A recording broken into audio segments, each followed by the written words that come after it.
It's a good way to get chat active. Everybody drop where they're hailing in from today. Let us know where you're, I want to say calling in, but it's not like a radio show, right? Where you're plugging in from today. South Carolina. So here we go. We got some folks. See how far we can get today. Canada, that might be. Oops, Sweden. There we go. That's probably the. Sam says I sound like a radio host, so we're gonna have the Huntress radio show today. I was just thinking that. Hamburg, You and Germany. John Hammond have this. It's all just in the microphone, man. It's all in the microphone. The microphone does a lot of it. I made the mistake of asking a friend who is a radio station engineer for microphone advice, and this is what happened. Yeah, it's yeah. All right. Dallas. Cool. Yeah, we got people from everywhere now. We got some Canada, Sweden, Germany, all over the U.S. New England, California, South Carolina, Germany, L.A., San Diego. Awesome. Cool, man. Sweet. Italy. There we go. All right. Well, we'll go ahead and get started, perhaps. Awesome. But thank you all for joining. As Dave mentioned before, if you have questions, feel free to put it in the Q&A. Please interact with us over the chat. We just ask that you change your little 2 there to all panelists and attendees so that we can all sort of participate and chat together. And we have a very special guest today, John Farrell. He is our VP of ThreatOps. And then I'm Annie Ballou. I'm from the marketing team. And then we've got Dave Kleinetland. He is one of our senior security engineers, does a lot of threat research. You might talk to him every once in a while. He's a good dude. Thank you. You're too kind. You're too kind. Thank you. Awesome. All right, so let's get started. We'll just buzz through and first go over our agenda. So if you don't know, this is sort of like a part 2 to our series. We did the part 1 on Tuesday, and we spent a lot of time talking about positioning, where does Huntress really fit in your security stack?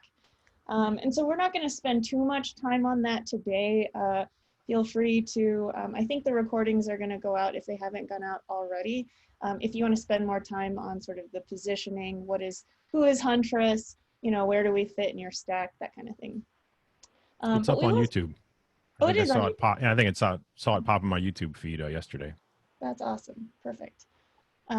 So, we'll spend just a little bit of time talking about what is an MDR, but today is supposed to be more of a technical deep dive into Huntress. And that's why we have Dave and John here to really help us tell some of that story.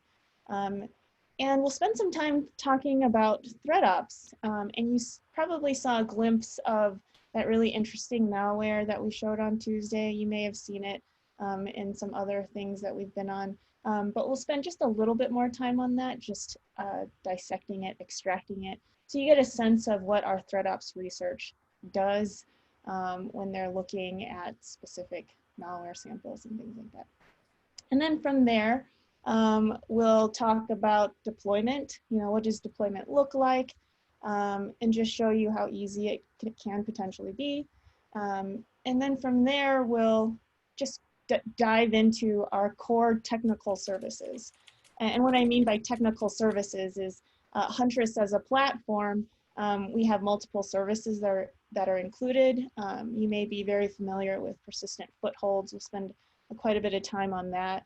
And then we'll dive into External Recon and Ransomware Canaries. And from there, we'll spend a little bit of time on our new upcoming service, our managed AV service. Cool. All right, so let's just dive right in. So what is MDR? And you may have seen this. I know Kyle has talked about this a little bit, but this is called the Cyber Defense Matrix. And this was originally brought, I think it was brought to an RSA conference, but it was made by one of the chief security officers at Bank of America, Sunil Yu.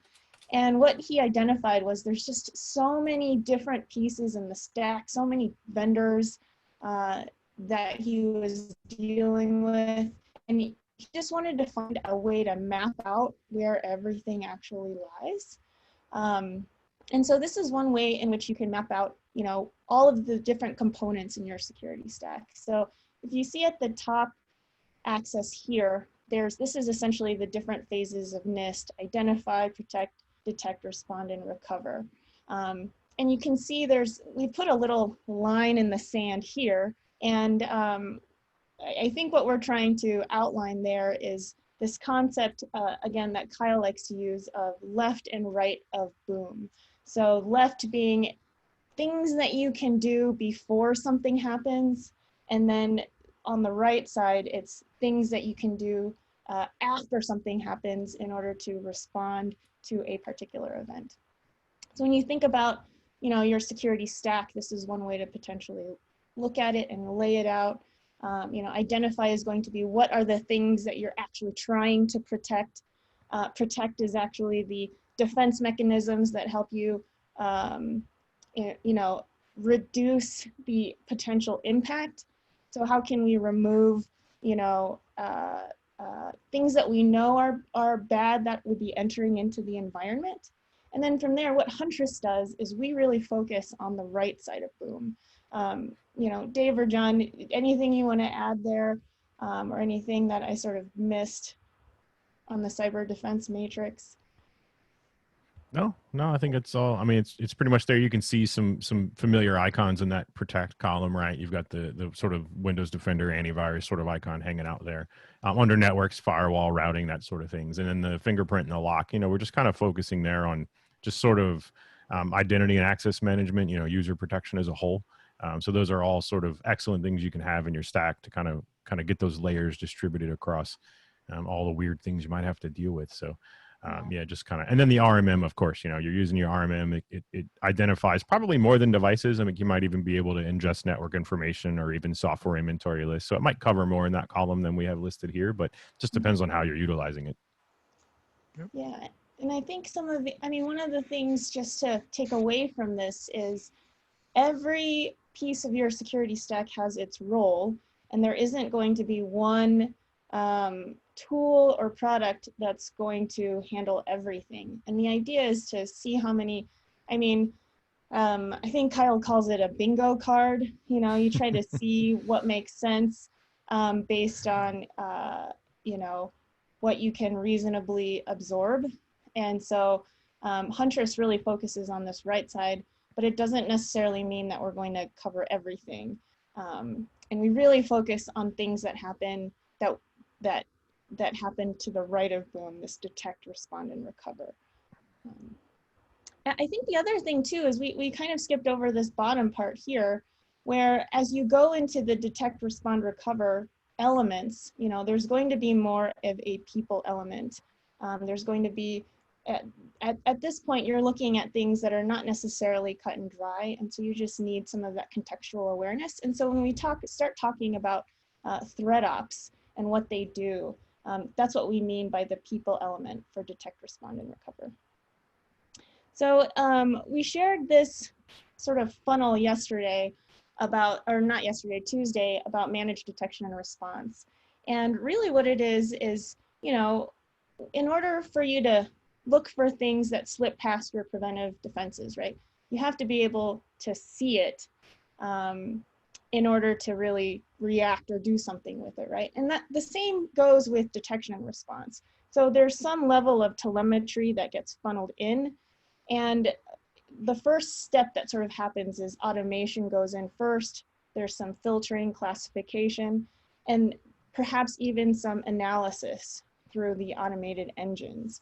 But what gives us the sort of managed side of it is this human analysis and ThreatOps. And this is where, again, you look at that contextual awareness. It helps you filter out a lot of the noise. And then it takes you all the way down to inform. So it gives you an informed decision on what you need to do next. And if we can take it even further, how can we expedite that recovery? So that's what we're doing on the ThreatOps side. And what's unique about Huntress is what we are looking at. So Huntress primarily focuses today on persistent footholds, ransomware detection.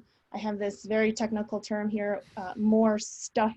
So in the future, we're going to constantly be iterating, adding new services to our platform, which gives us additional visibility potentially. We're exploring what makes the most sense, what has the highest impact. And then we'll just roll it into the platform so that we have that sort of greater visibility. So the idea is to say, what are the gaps in visibility? And and what we've discovered is Footholds has been for a very long time. I mean, it's been sort of an overlooked area. And then with ransomware detection, it's about how can we detect a ransomware incident sooner so that we can respond faster. So when you go back to the funnel, right, those are the things that Huntress specifically looks at when we're gathering telemetry. And that's what we're filtering and classifying. And then our ThreatOps teams is analyzing and informing you of an actual incident where an incident that's occurring where you actually need to take some sort of action. So hopefully I covered that. But what we'll do is we'll dive into the really interesting technical elements. And I think we'll spend some time on ThreatOps. So just to recap, right, what is ThreatOps? ThreatOps is going to be our team of industry experts who analyze suspicious behavior. And I know I'm reading the slide, but I just want to call out these things. You know, they analyze any suspicious behavior that we haven't been able to classify as fully malicious, where we want to flag it outright. And then they do an investigation, and from that investigation, they're going to inform a context-aware response action. So based on what's happening on the environment, and just based on their security expertise. Hopefully I've captured your team appropriately, right, John? Yep. Cool, awesome. So what I want to do is, the best way in which we can explain what ThreatOps does is to give you an example, right? And we'll spend that time talking about footholds and what they are, and then go into our malware example. So Dave, if you don't mind, do you want to sort of take us from here and go through this really cool piece of malware that you and John both did a ton of research around? Lost a lot of sleep over, right? Yeah. No, so on this slide here, we'll talk a little bit about just sort of those footholds or that persistence in general.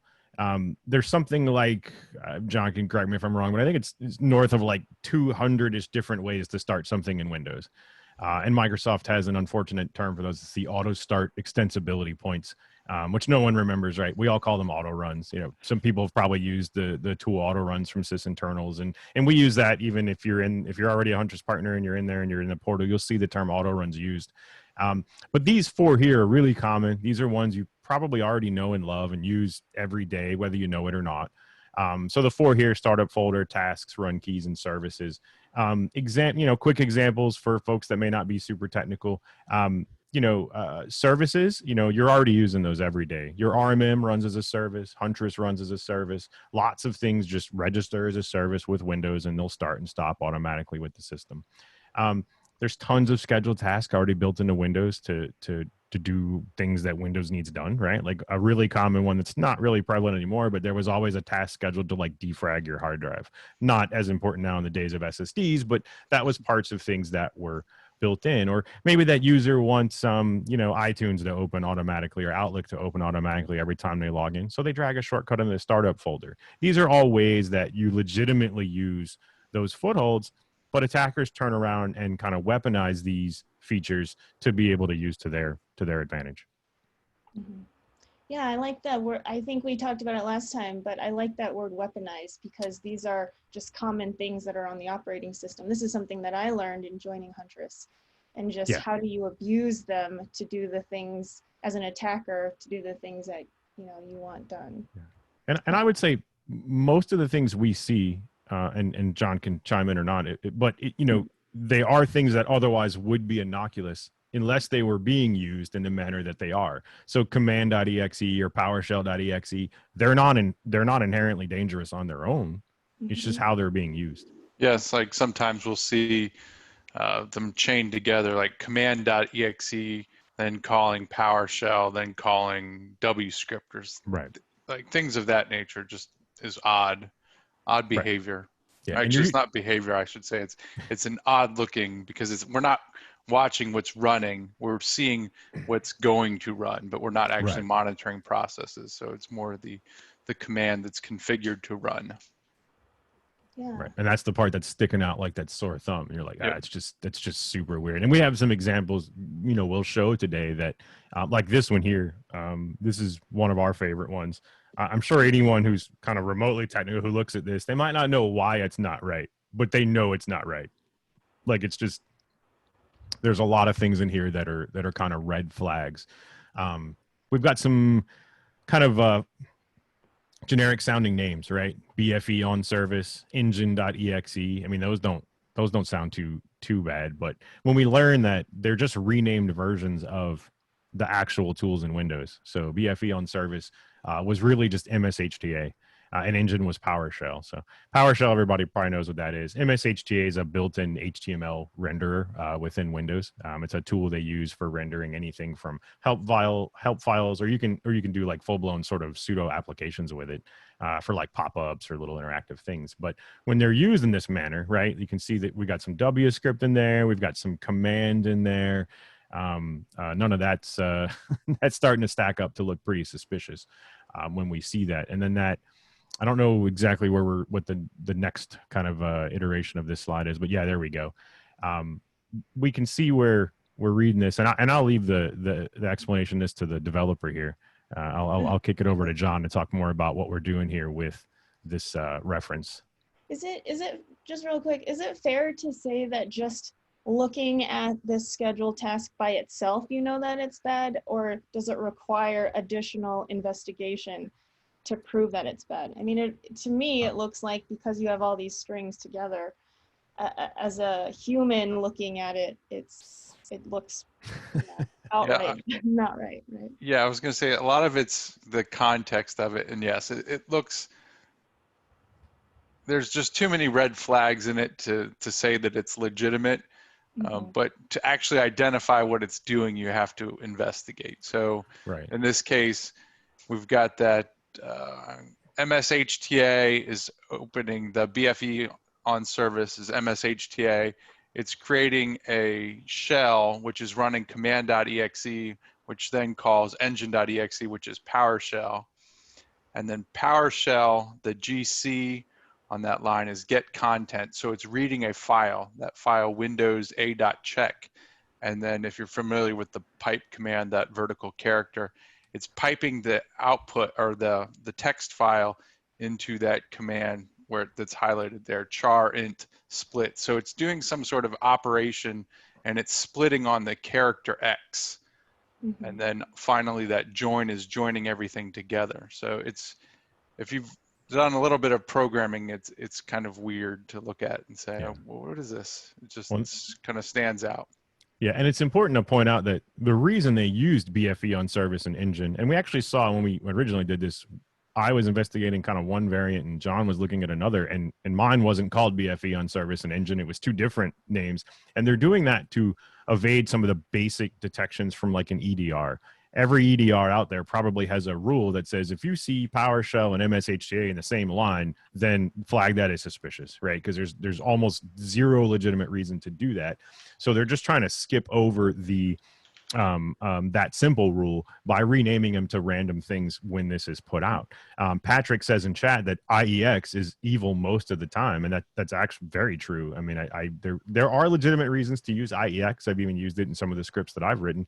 But yeah, in kind of mass deployed across general client workstations, yeah, it's pretty much never legit. And then you'd be surprised all the different creative ways that attackers have come up with writing IEX, which I believe we're gonna show one of those a little later. That's gonna be a fun one. And then PowerShell aliases were also abused. Like John said, GC was get content. A lot of people will use some of the built-in aliases, or they'll create their own on the fly to evade some of this. So a lot of interesting things going on here. Yeah. So I think in the next slide, we're going to cover what this a.check is. And when we look at it, right, it looks like it's just a log file. But I think what John was explaining was we're delimiting on this X character. And you guys have to keep me in line here. But we're delimiting on this X character and then getting the last element. Yeah, right? it's that split command splits on the character X, and then in the bracket, the -1 is the last item in the list from the split, in which case would be the highlighted line, or the characters that have the box around it, the red box. Okay.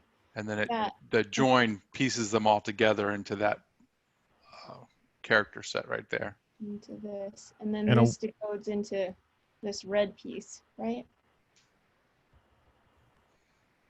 Yeah, it can. It's basically, those are ASCII characters represented as numbers, and so it joins them all together and then runs it with ComSpec, or in this case, Dave alluded to this before, different ways to invoke expression. There it goes.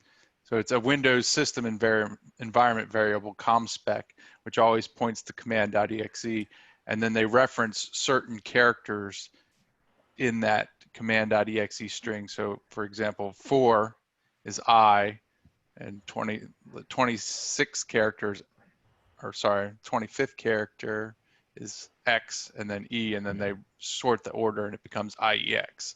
Yeah. But if you were just looking for the string IEX, you would never see it because it doesn't exist until it's run. Right. And a lot of automation is looking for IEX. So attackers are doing this to evade that. And someone had asked in chat, what is EDR? It's endpoint detection and response. It's a security tool that will grab lots of logs of lots of things that are happening and ingest it and use automation to help categorize and show you those incidents. And they usually generate there's a lot of information that gets generated, but they have a lot of rules, right? I can write a rule that says, hey, if I see IEX, make me look at that. We've got automation on our end that we can use to do that. But, if the attackers know that environment ComSpec they're looking at is reasonably the same thing on probably north of 99% of every Windows machine that it's running on. So they know that's a reliable way to get those letters. And then now there's probably people in chat playing the game of what else can I assemble from that string, right? Like what else can we make? You could also make that IEX using different letters. If you notice, positions 24 and 15 are also E. So you'd have to make several different rules to block, you'd have to write like 5 rules just to find a way to not write IEX with this. So that's kind of where the human approach comes in on our end, where we see it and we're like, hey, we know that's bad. We got to dig in more and find out why. Yeah, I already am seeing, just what looks like a benign log file, which actually has a payload in it. I think it's called the payload. It's using PowerShell and MSHTA, which are both legitimate. It's hiding the IEX part already. So I'll just really creative stuff from the attacker. Well, I think we kind of glazed over that in this entirely. That what you see on the left-hand side was the contents of what kind of looked like just a log file from like some random third-party application. But it's not like a log file at all. It's actually their way of obfuscating malicious code by just kind of hiding it this way. So if we keep going on this one, I think the full payload, it disables AMSI, and then there's like another step to it, right? So all of that essentially boils down to grabbing another payload using DNS over HTTPS. Is that right? I think that's what. Yeah. And AMSI, for those not familiar, is the anti-malware scripting interface, something like that. It's a part of Windows Defender, built-in security of Windows that scans scripts that get run. But so the malware did this call out. The malware itself was doing this, and this is not, we're not picking on Google here, right? Like they have a DNS over HTTPS interface that you can use. You can utilize it in whatever you like, and in this case, we're saying, hey, go look up the text records from that domain there, that dmarc.jquery, whatever, and retrieve those text records. And you'll see the text record that gets retrieved here.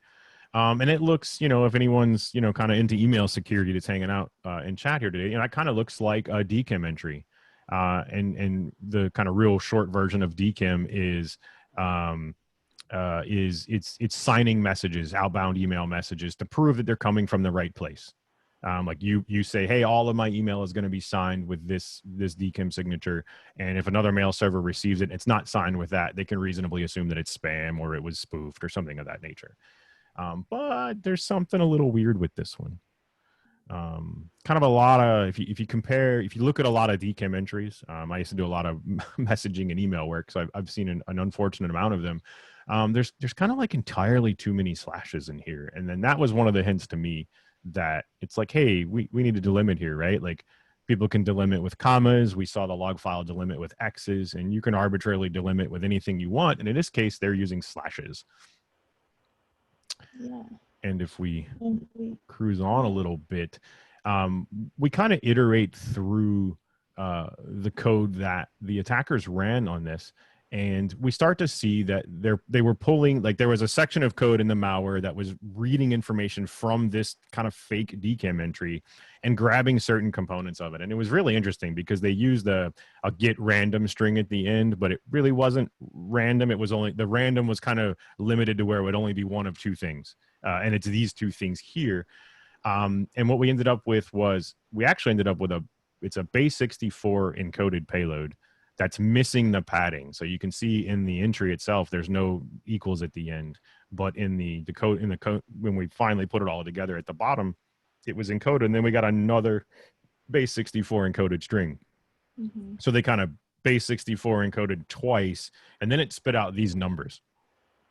I don't know if there's any technical folks in the chat here that want to chime in what they think that string of numbers might be, but they're not random.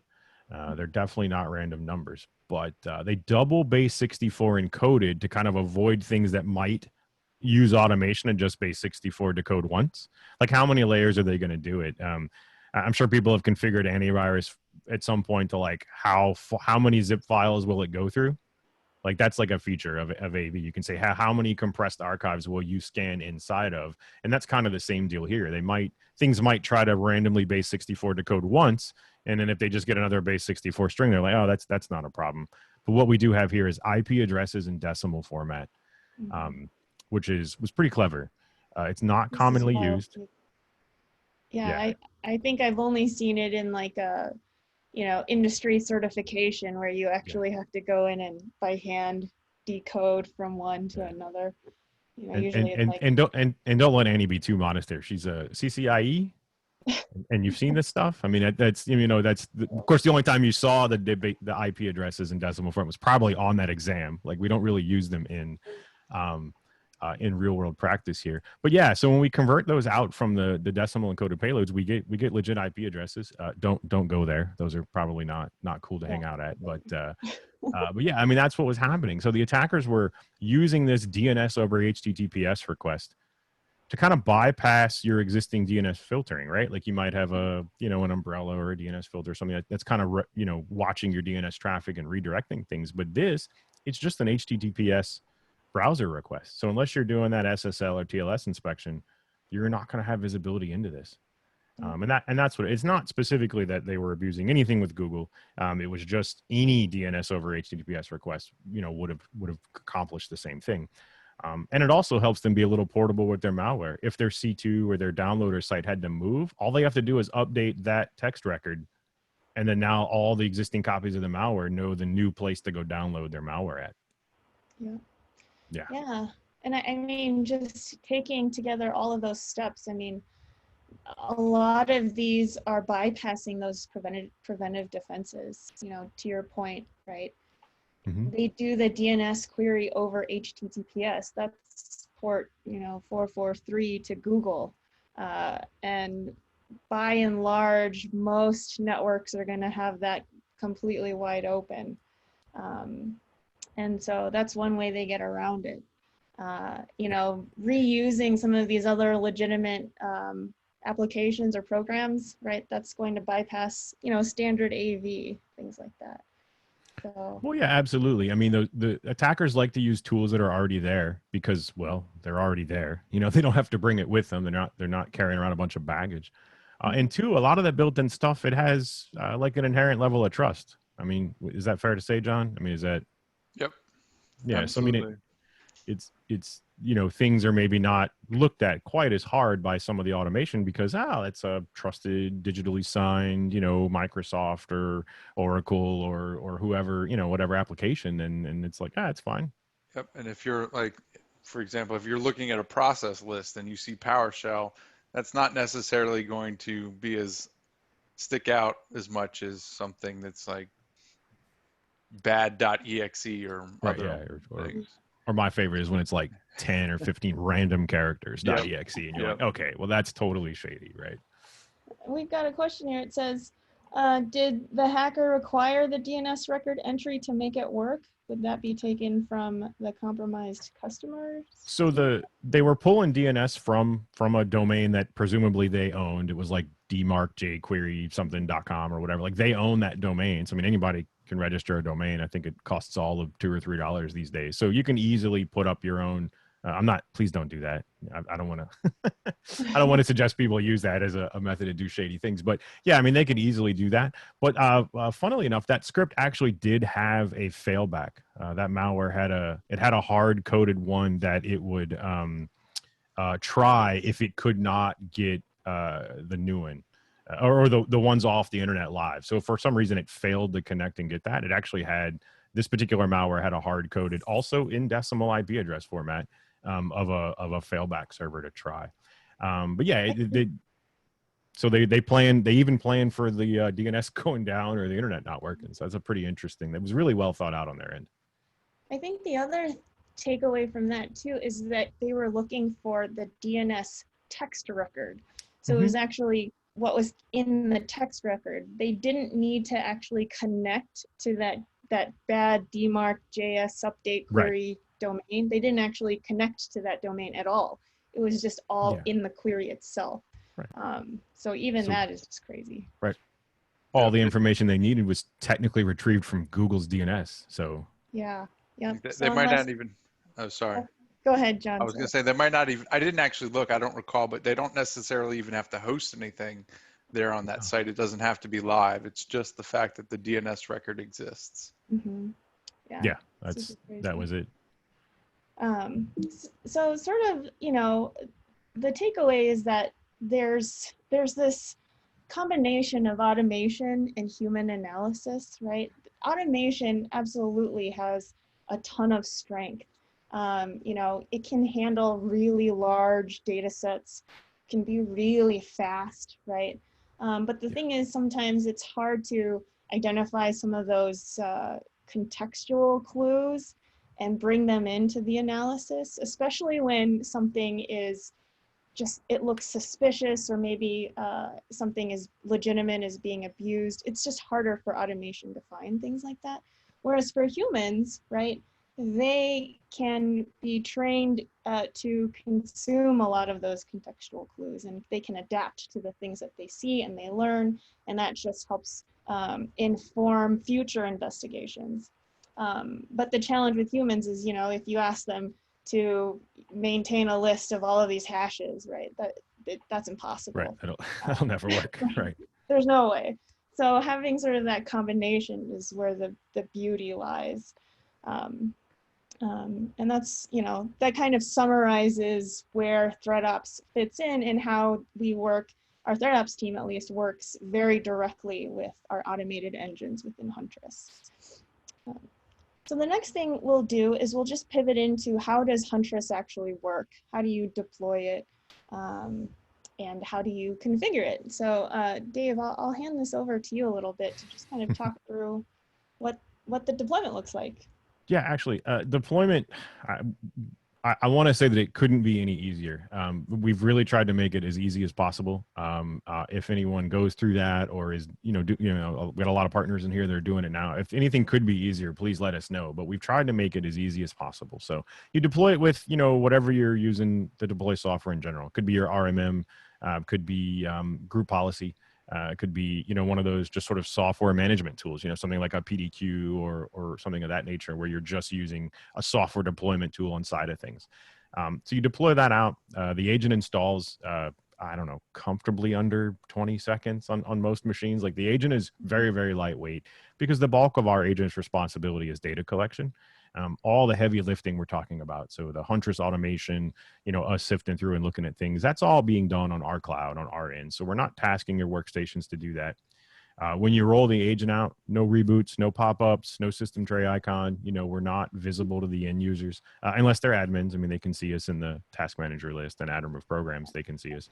But yeah, here's the information about that. So we really try to make the deployment super easy and then non-obtrusive. Like you can roll it out in the middle of the day. You don't have to like set up a bunch of time to have downtime and reboots and configurations and not. You just push it out. It starts collecting all the data and sending it back to us. And then we start, John's team starts sifting through it and raising the red flags when we see things that need to be alerted on. So there's a good mess of the, just kind of everywhere, all the different things that we, I don't want to say it's a mess. It's just everything that we do.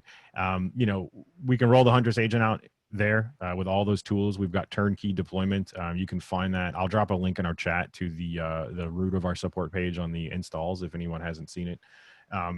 And PowerShell's there, like you see that it's kind of generically. So even if you're using a tool that isn't specifically listed, I know some folks might be using like Atera. I know some folks might be using, other RMMs like that we don't have listed, but most of those can push out scripts. And then the PowerShell method works for those. Incident reports, all your popular PSAs there, as well as via email. A lot of people are doing ticket ingest from like email parsing. That was a really popular thing, from my MSP days. I really like doing the email parsing because it gave me a little bit more control. So we do that as well too. We've got an email integration. We can push it out.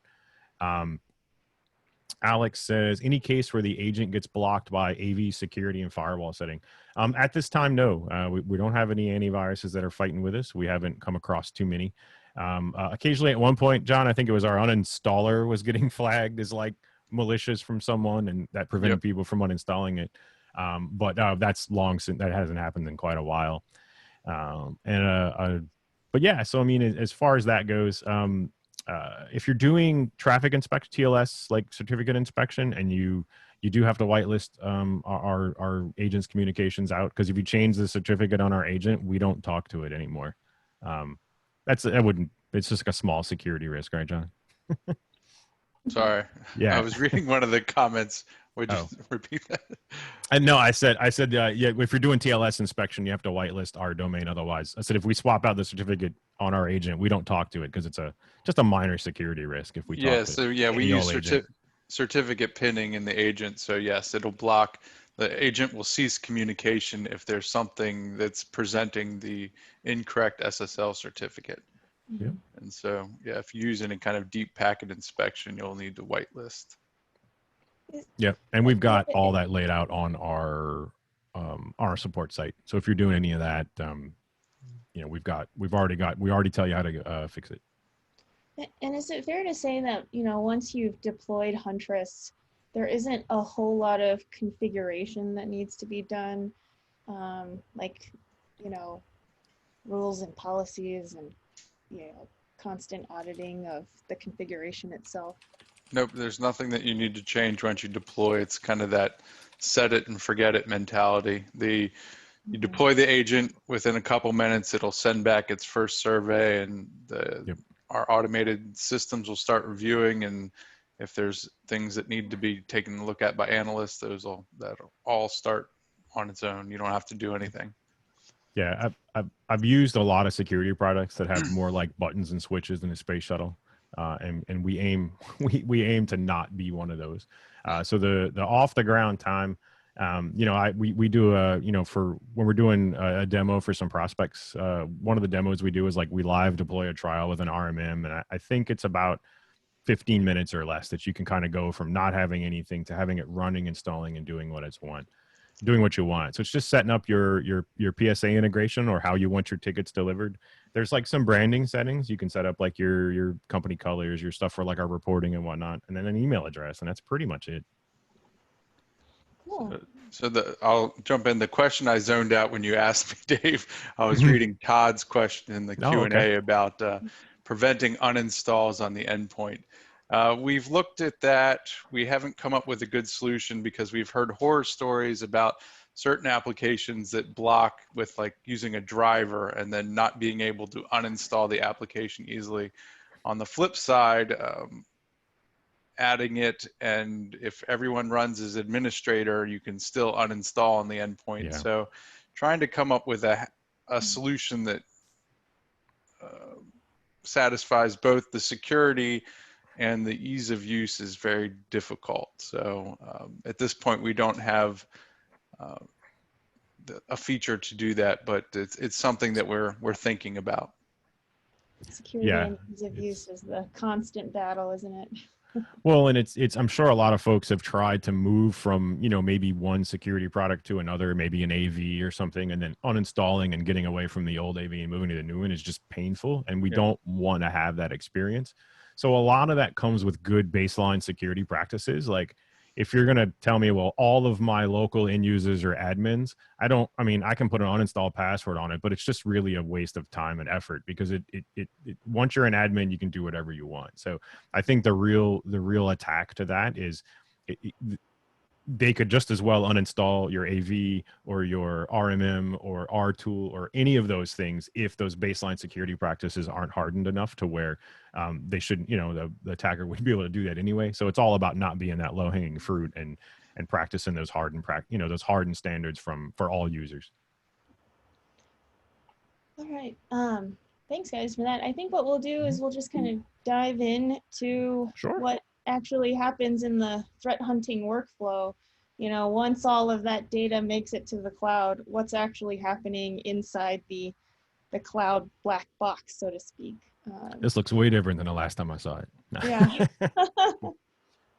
I like it though. We got some extra colors and whatnot now, so it's easy to follow. Maybe you or John could help us sort of walk through that. I think this, you know, teal box at the top, that's where the data feeds in, right? And it goes through. So like I mentioned, once you install the agent, it starts surveying. As soon as that survey is completed, it sends it to our Huntress servers in the cloud for analysis. So the first thing that goes into is that pipeline is the automated analysis engine. It starts triaging. If it's known malicious, it automatically goes into the reporting queue. If it's known suspicious, we've seen this before, but we're not exactly sure what it is for whatever reason, it'll automatically jump the queue to go down to have an investigation by an analyst.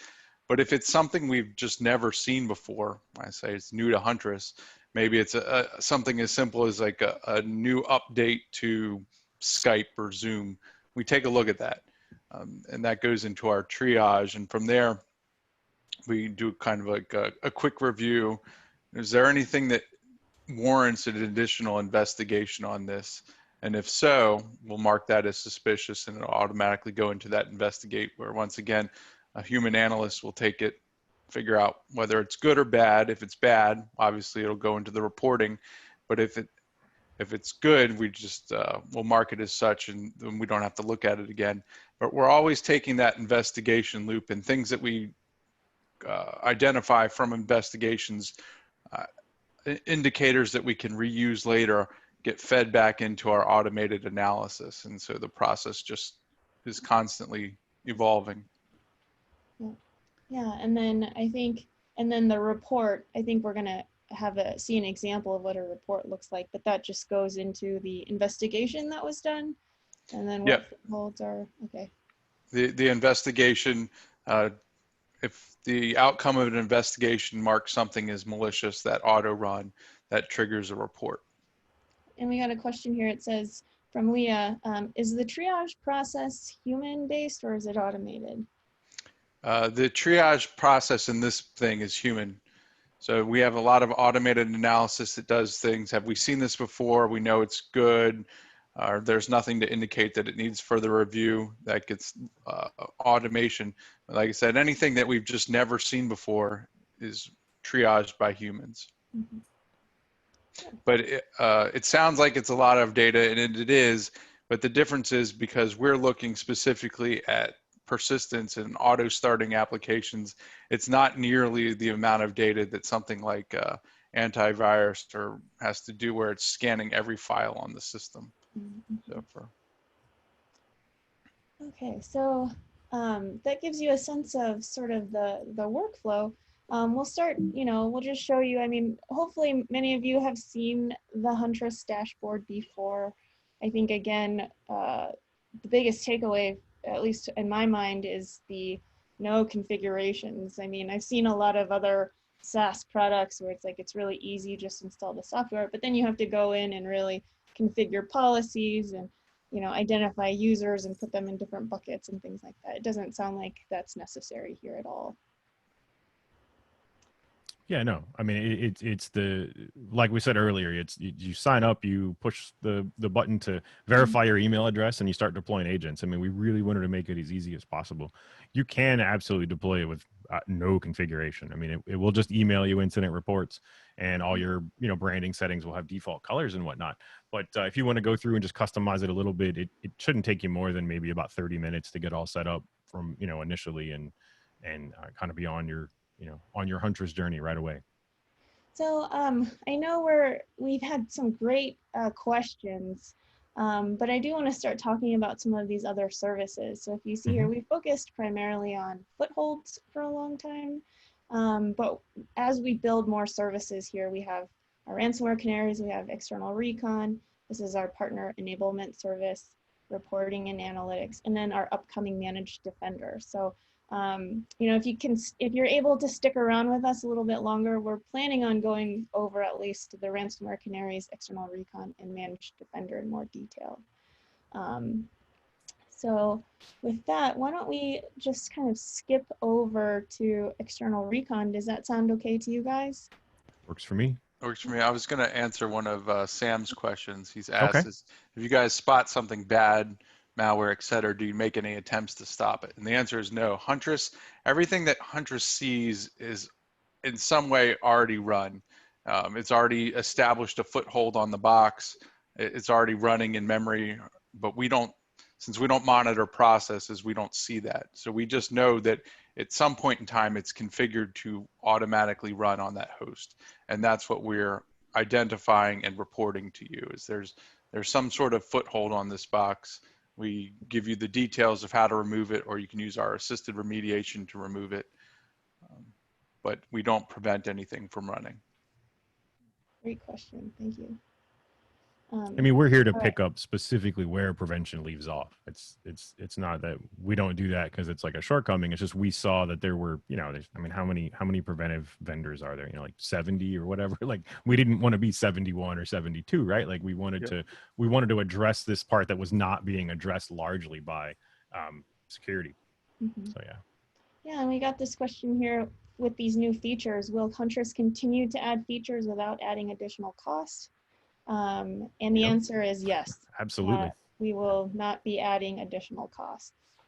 These will just roll into the platform. The idea being, we know that attackers evolve, so we have to evolve alongside it. And sort of what we're trying to do with Huntress is to enable that evolution and that acceleration of security adoption.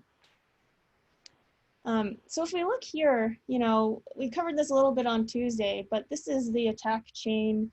The idea being, the first phase in most attacks is you have to get the malware in somehow, or you have to, deliver it through either some brute force type of attack or phishing email. And then once you're in, you start identifying and scanning for any vulnerabilities or weaknesses that you can exploit. And then the installation is just implanting yourself in that environment. And this is what we sort of mean by persistence and persistent footholds. And then from there, you see a command and control call out. Maybe there's other payloads that I, as the attacker, would want to download. And then the last step is the action. What is actually going to happen? What is usually it's going to be something like ransomware or data exfiltration. Maybe you'll see something like cryptojacking as an example, but that's sort of the end state for an attacker, right?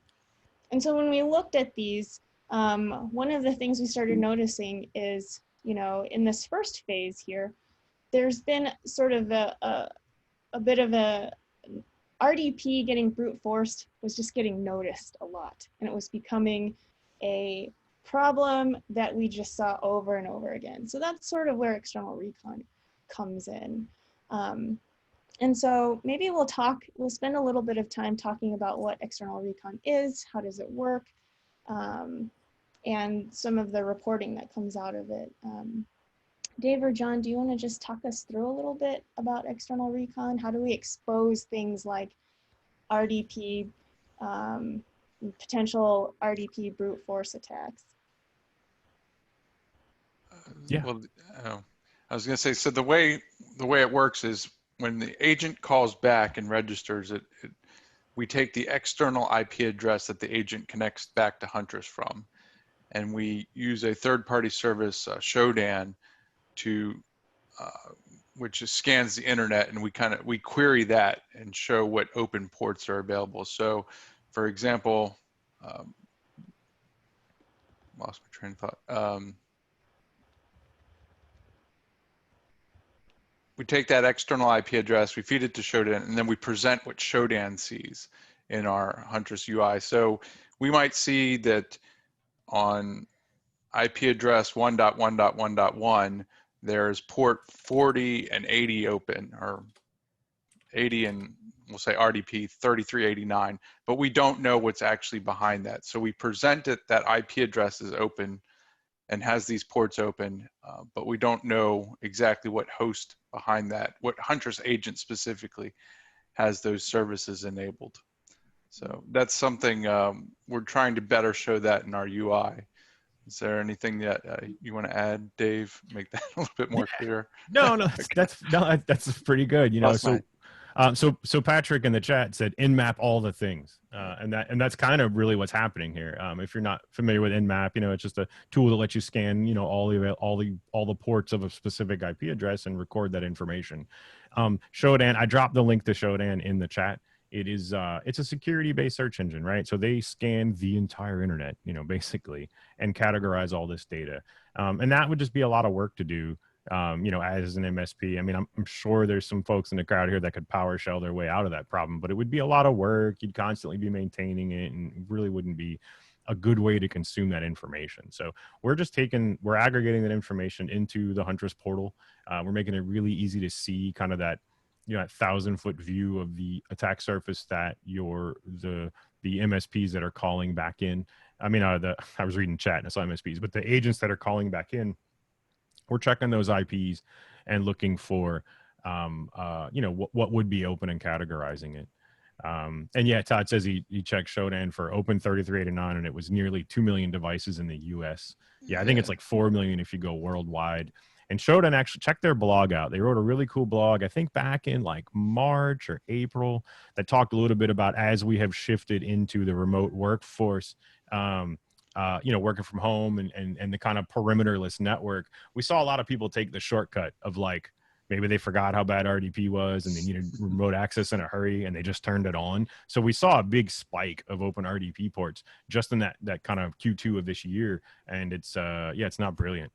So yeah, it's just definitely something that we're able to help categorize and show.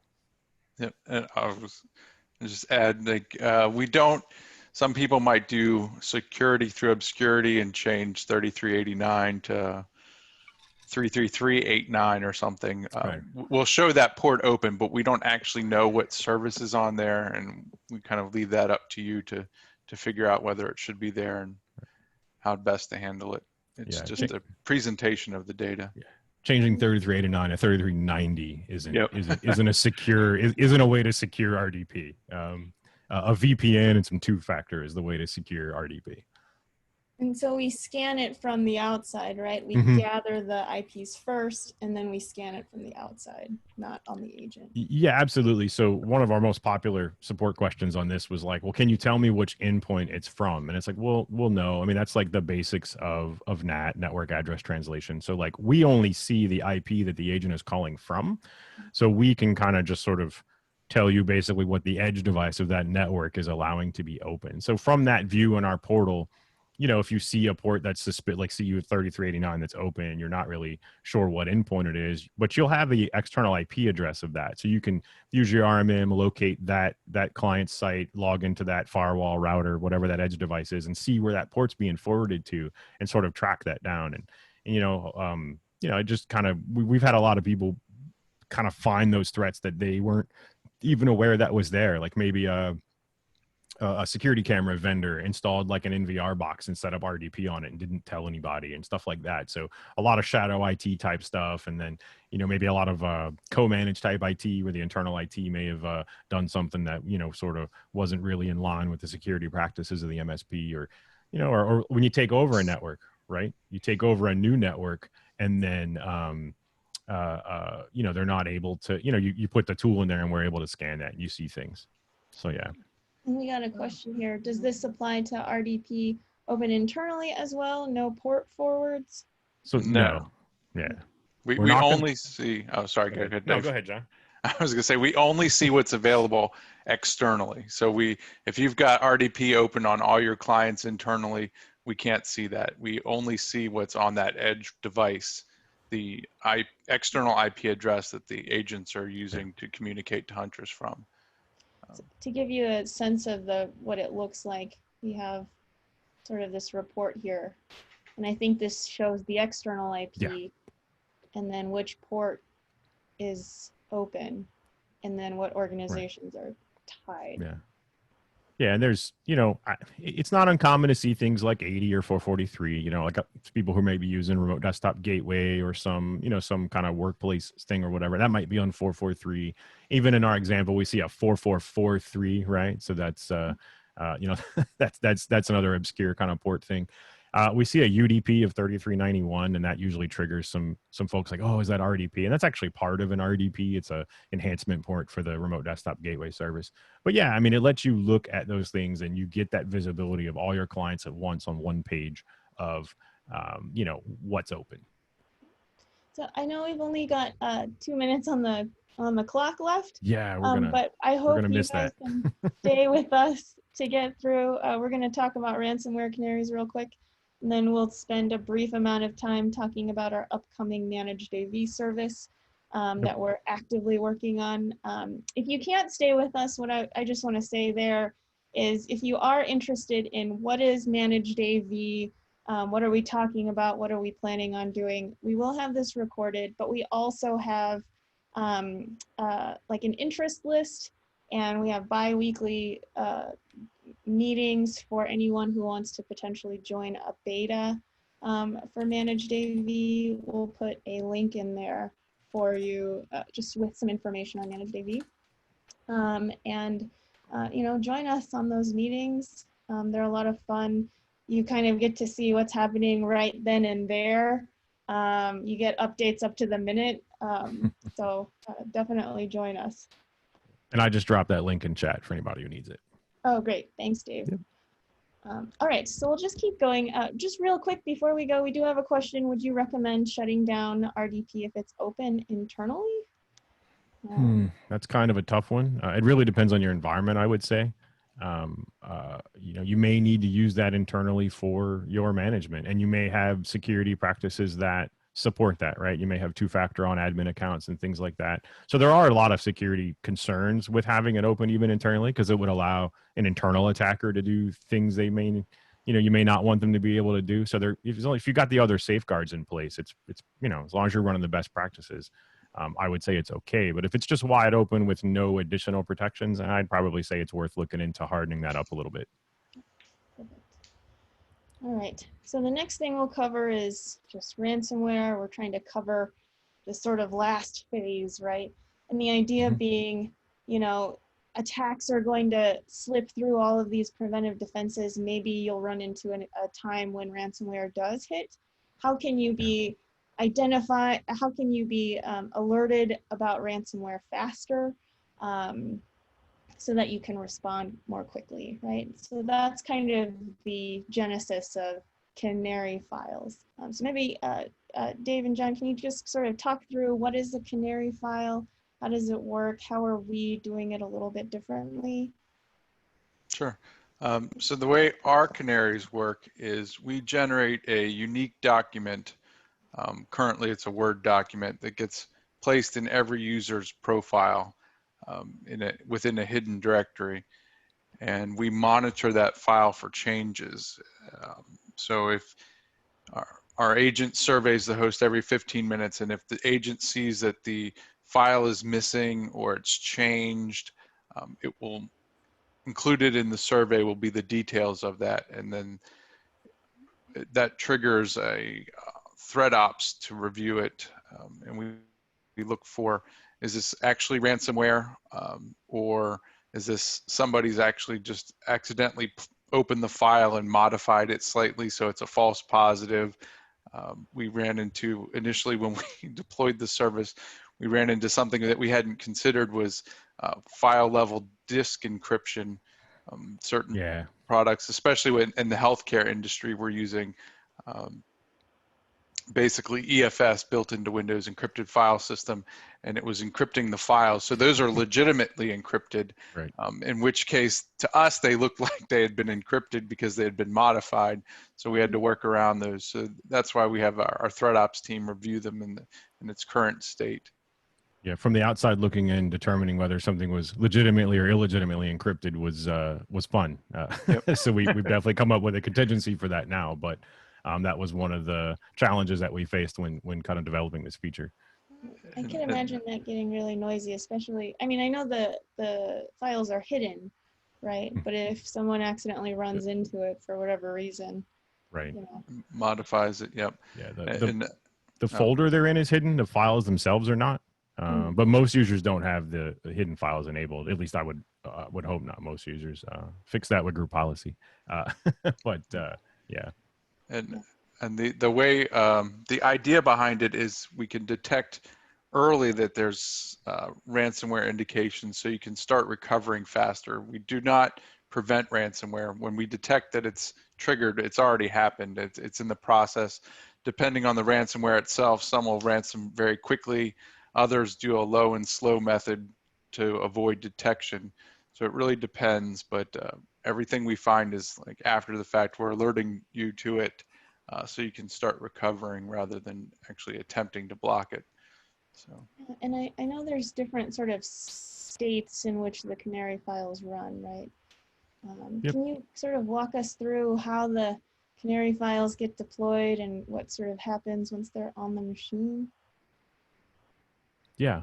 So these are the states you'll see listed. If you're looking at an endpoint in the Huntress portal, there will be a tag, I believe it's called monitored files. And if you click on that tag, you will see each file that's in that list will have one of these states. And, you know, I don't want to just sit here and read a slide to everyone, but the really, really short version is pending means we haven't put it there yet. Monitored means we're watching it. Failed means there was some reason that we could not put it on the host. If you see something that's consistently in that state, reach out to our support. We can look into that a little bit more. But the two main ones there are modified or missing, right? So those are going to be the ones that are telling us that something has happened to that file, whether it happened because, someone in accounting didn't like the way that file looked and hit the delete key, or whether it was that encryption did it. That's where our ThreatOps reviews what happened to that file and then reports an incident if we confirm that it is a malicious encryption event. And then what that does, like we first said, is early response. That it helps you respond faster to a ransomware outbreak. The other thing that it does is, unfortunately, we dealt with many MSPs, over the last year and a half that have experienced kind of large scale encryption incidents. And I asked them, like, hey, can you use your RMM to tell me what machines are encrypted? That's really tough. Like, if you think about it in your head right now, how would you script your way to identify which machines were hit with ransomware? So the other thing that this does is it helps you identify what the blast radius of that attack is, and then you're able to kind of know where to go and how to handle it.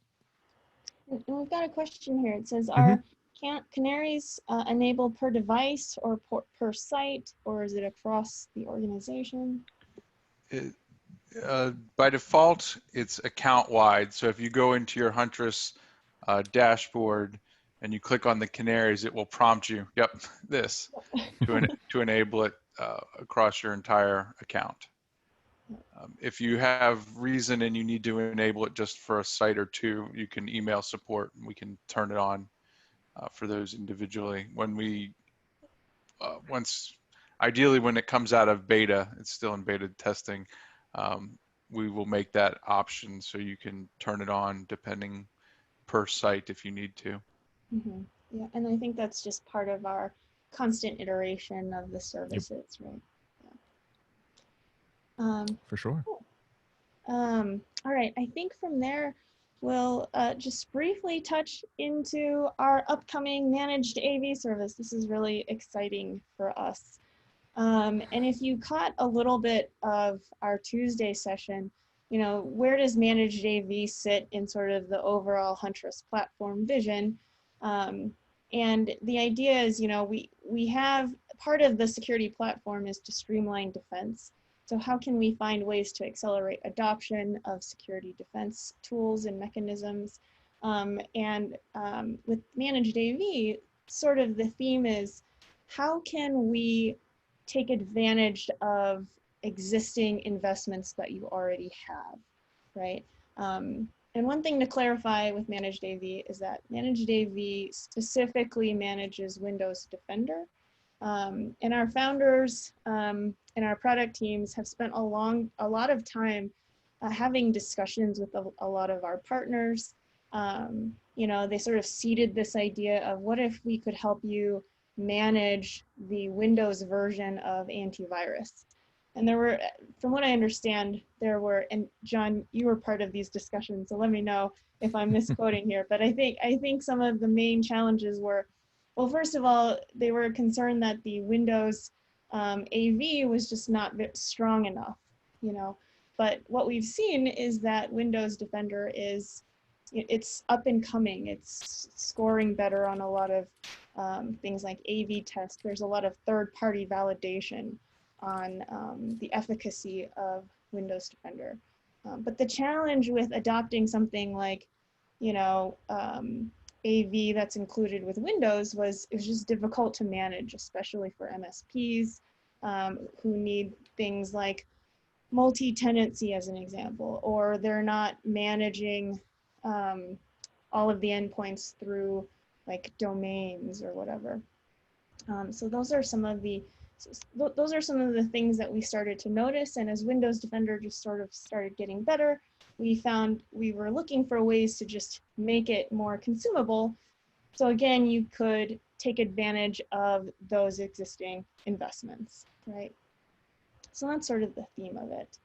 I might put you on the spot a little bit, John and Dave, but can you kind of talk us through what managed AV is going to do for us? What is going to come out right out of the gate, what we have today with the beta, and then sort of where we hope to go with managed AV?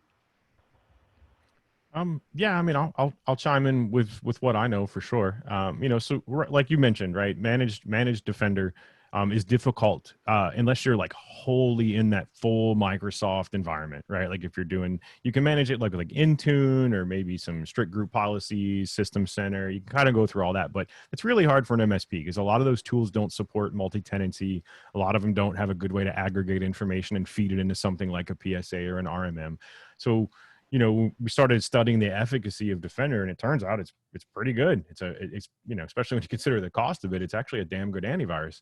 But we want to be able to manage that. So obviously right here, phase one, how can we centrally manage that? We want to provide you with a dashboard. So the Huntress that you're already using, the Huntress Dashboard, you know, we're going to have that managed Defender kind of built right in there. We'll be able to tell you, hey, is Defender turned on? Is it enabled? Is it up to date? You know, when was the last time that it got the updates from Microsoft? You know, is that going? And then, you know, finally in that phase, what has it done? You know, has it found detections? Were they successfully remediated? Can we kind of pipe that intelligence to you in a friendly manner that you can aggregate now in a much better manner than, say, I don't know, like parsing event IDs out of an event log and trying to sort and organize those. So we want to provide that in a really efficient way that you can either just get that right into your PSA or, you know, visible in the Huntress Dashboard, just really easy places to get to it.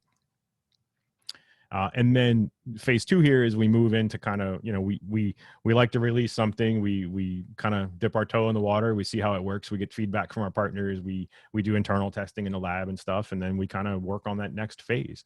So, you know, can we manage policies? You know, can we adjust certain features of it? You know, there's, I think one thing that, at least a little bit that I've heard from some of the engineering meetings and whatnot, and some of the notes I've gotten from that, and John, you may be able to kind of chime in on some of this, is there's a lot more options and things you can tune and mess with a Defender than I ever thought you could. Yes. Yeah, there's quite a bit that's exposed that you can tweak. Yeah. So, in the UI of Windows, you've got like 3 buttons, but really on the back end, when you start looking at it from, if you manage it with group policy or through a method like Huntress, we actually have a lot at our disposal. And then, hey, can I pipe that in? Can I pipe that into my PSA? Can I generate tickets on, say, I don't know, like we tried to remediate something and we were unable to do it. Can we provide you an alert for that in a meaningful way? Can we give you remediation instructions, kind of like we currently do with ours? So, we're kind of developing how that's going to look in that second phase. And then, a big part of Huntress right now is our reporting. So if you're not already using the reporting, if you click on that reports tab and see what's going on there, we're providing you a report that I guess sort of the loose term internally is the "what have we done for you lately" report. And one thing I used to fight a lot when I worked in the MSP space was you have a client, you have a really good client, you've been doing a lot of work for them and everything just kind of works, right? Because you're doing a good job, you're a good MSP. And then they ask that question like, well, everything's just working fine. What am I even paying you for? So part of our reporting allows you to kind of validate that. We show you kind of what the Huntress agent has been doing, and then bringing some of those security results from the defender part into those reports is also going to be key in that second phase to kind of help where you can kind of show your value. It's really kind of hard to show continuous value when like things aren't breaking, right? Like, because they don't think about you, right? So the reporting kind of helps us bring all that together. Well, yeah, that's really exciting.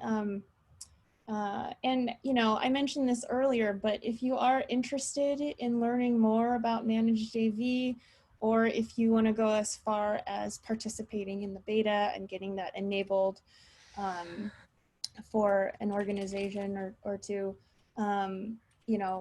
feel free to reach out. There was the link that Dave had put in earlier. Thanks, Dave. I'll drop it again just for fun. Yep. Links are free. Actually, so. I have it here on the next slide. Look at that. Perfect.